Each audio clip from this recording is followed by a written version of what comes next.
Assalamualaikum warahmatullahi wabarakatuh. Baiklah, saya Rafid dengan NIP 4220023 membuat tugas video UAS praktek dakwah. Bismillahirrahmanirrahim. Alhamdulillahi rabbil alamin wa bihi nasta'in ala umuri dunya waddin. Salatan wassalaman daimaini ala rasulil karim wa ala alihi wa ashabihi ajma'in, amma ba'du. Baiklah hadirin kaum muslimin dan kaum muslimat yang dirahmati oleh Allah Subhanahu wa taala.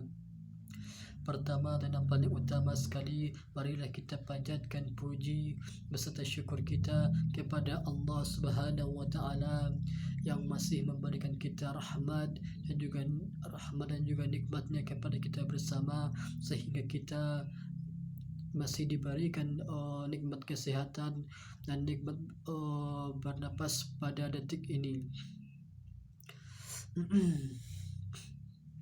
Selanjutnya, salawat besertakan salam marilah sama-sama kita kirimkan kepada Nabi besar Muhammad sallallahu alaihi wasallam.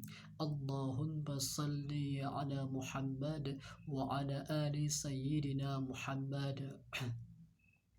Baiklah hadirin kaum muslimin dan kaum muslimat dimanapun anda berada. Pada kesempatan kali ini saya akan membahas sebuah ceramah pendek yang berjudul Meneladani Rasulullah sallallahu alaihi wasallam. Pertama-tama saya sebagai manusia biasa mengajak kepada kita semuanya untuk berenung sejenak. Bahwasanya saya teringat kepada sabda baginda Nabi sallallahu alaihi wasallam yang berbunyi, kullu bani adam khata'un wa khairu khata'in tawwabun, yang artinya seluruh keturunan Nabi Adam itu pasti pernah melakukan kesalahan, dan sebaik-baik orang yang pernah melakukan kesalahan adalah orang yang mau bertobat kepada Allah Subhanahu wa ta'ala. Hadirin kaum muslimin dan kaum muslimat dimanapun anda berada, yang namanya kita hidup di dunia ini, yang itu tidak akan terlepas dari yang namanya mengerjakan kesalahan, baik itu kesalahan kecil maupun kesalahan besar yang kita lakukan selama kita beraktivitas dalam melakukan segala kegiatan di muka bumi ini. Maka daripada itu, hadirin kaum muslimin dan kaum muslimat, marilah kita sejenak memikirkan apa saja yang telah kita lakukan, mulai dari kita bangun tidur tadi sampai pada saat detik ini. Sudah berapa banyak kesalahan, sudah berapa banyak dosa-dosa yang telah kita lakukan sebagai seorang hamba kepada Allah Subhanahu wa ta'ala. Maka daripada itu, marilah kita merenungi segala dosa-dosa dan juga kesalahan kita tersebut, dan marilah kita semua itu untuk bertaubat kepada Allah Subhanahu wa ta'ala dari dosa-dosa yang telah kita lakukan tersebut. Allah pasti mau memberikan ampunan dan juga maaf kepada hambanya yang mau untuk bertobat kepada Allah Subhanahu wa ta'ala.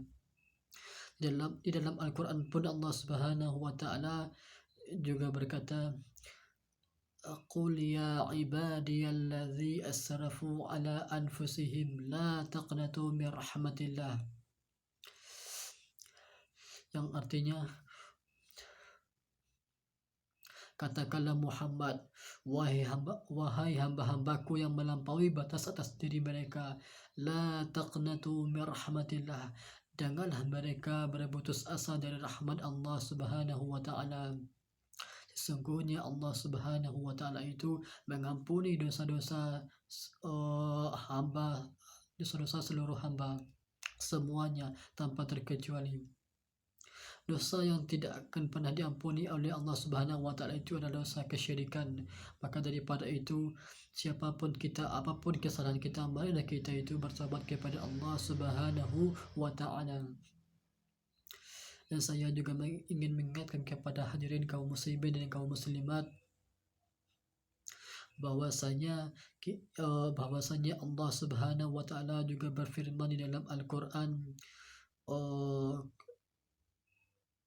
surat Az-Zariyat ayat 56 yang berbunyi, Bismillahirrahmanirrahim, wa ma khalaqatul jinna wal insan illa liya'budun, yang artinya, dan tidaklah aku, kata Allah, menciptakan jin dan juga manusia melainkan hanya untuk beribadah kepadaku.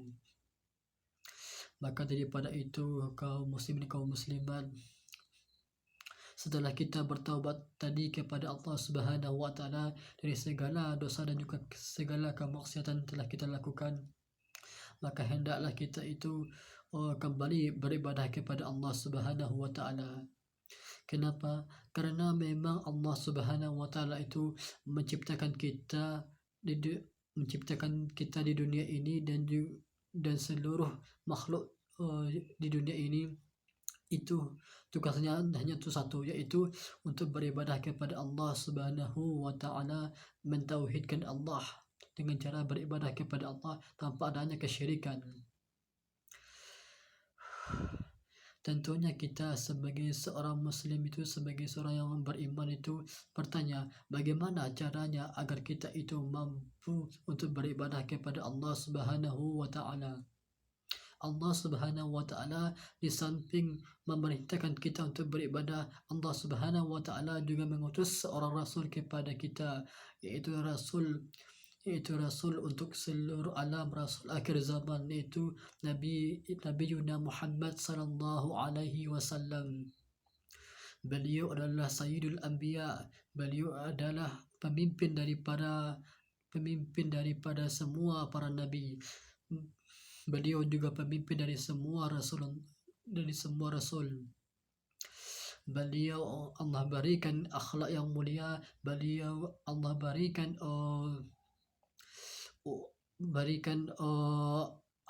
agama yang mulia, itu adalah agama Islam yang sebagai ajaran beliau, dan beliau ajarkan kepada kita sekarang umatnya.